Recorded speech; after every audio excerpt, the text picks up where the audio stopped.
नमस्कार। वास्तु विशेषज्ञ अर्चना मिश्रा।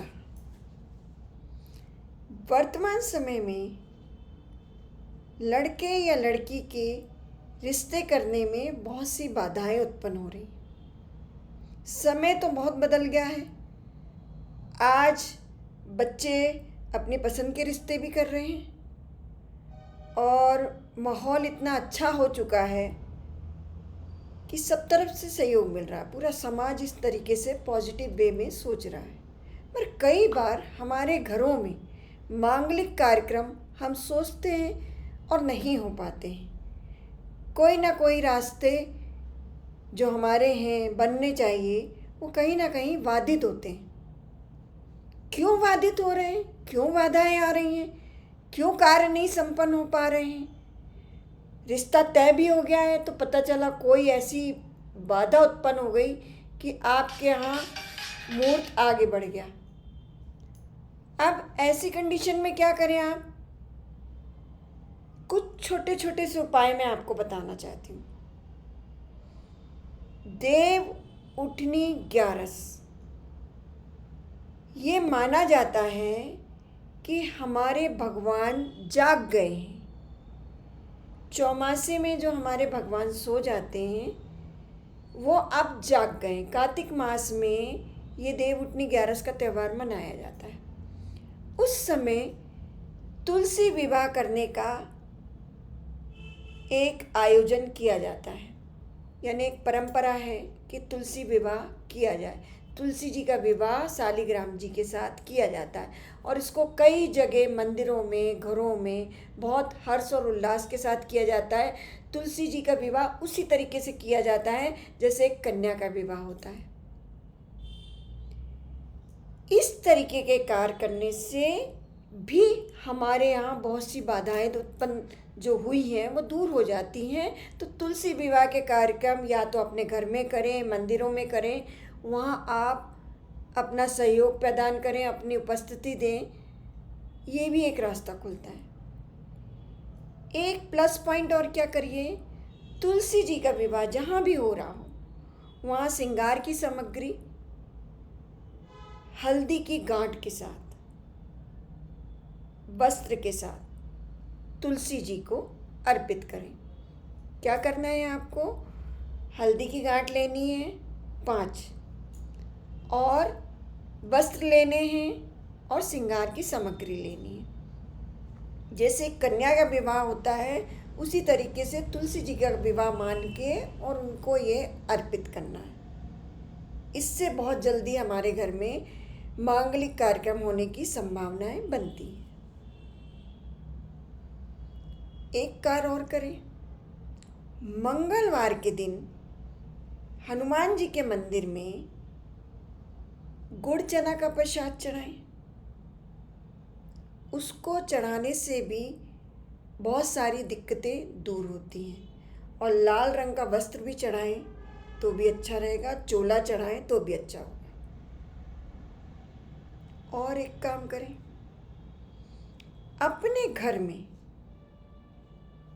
चांदी की कटोरी, तांबे की कटोरी, कांसे की कटोरी या मिट्टी का कोई पात्र हो, उसमें आप 5 हल्दी की गांठ और 5 सुपारी की गांठ इस तरीके से रखें कि उसमें आपकी दृष्टि पड़ती रहे।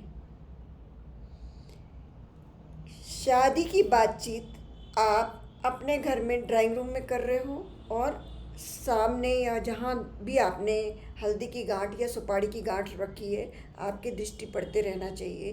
प्लस आप अधिकतर जब भी ऐसी बातें करें रिश्ते की बात, पूर्व मुख होके बैठे या उत्तर मुख होके बैठे तो हमारे रास्ते बनने की संभावनाएं बन जाती हैं। प्लस आपके पीठ पीछे कोई विंडो ना हो और दरवाज़ा ना हो।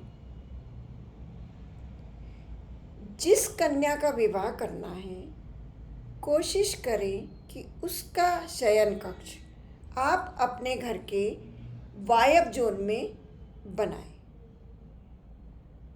ये भी ध्यान रखें कि उसका पलंग जो है उसका सिरहाना या तो दक्षिण मुख हो या पूरब हो। एक बात और ध्यान रखें कि पलंग की सीध में ना ही कोई दरवाज़ा और ना ही विंडो। आपके घरों में जब भी किसी कन्या के विवाह का निमंत्रण आता है तो हम उसको तरह तरह के उपहार प्रदान करने की कोशिश करते हैं। कभी हम नगद में लिफाफे के रूप में देते हैं। इन सब बातों के अलावा विशेष कर ध्यान दें कि जब भी कन्या की शादी का निमंत्रण आए तो उसको वस्त्र दें।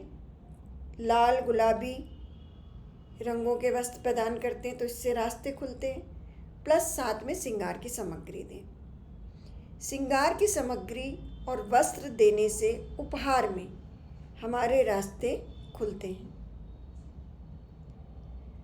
साथ ही जब भी आप अपने घर में कोई भी अनुष्ठान करते हैं, पूजन करते हैं, पाठ करते हैं, पंडित जी को दान देते हैं, तो पंडित जी को जब आप दान दे रहे हैं सीधा के साथ तो कोशिश करें जोड़े से सामग्री प्रदान करें। अर्थात मान लो आपने पंडित जी को कपड़े दिए हैं तो उनकी पत्नी के लिए भी वस्त्र और श्रृंगार की सामग्री दें।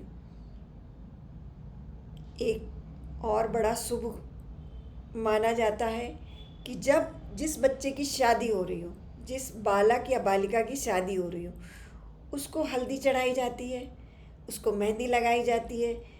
हल्दी और मेहंदी यदि वो उस बच्चे के द्वारा उस बालक या बालिका को लगती है जिसके हम शादी के लिए प्रयास कर रहे हैं तो रास्ते खुलने की संभावनाएं बन जाती। ये भी एक बड़ा शुभकारी संकेत माना जाता है कि हमारे जिस बच्चे की शादी हो रही है और उस बच्चे के द्वारा जिस बच्चे की शादी के लिए हम प्रयासरत हैं उसको हल्दी या मेहंदी लग जाए तो इससे भी हमारे रास्ते खुलते हैं।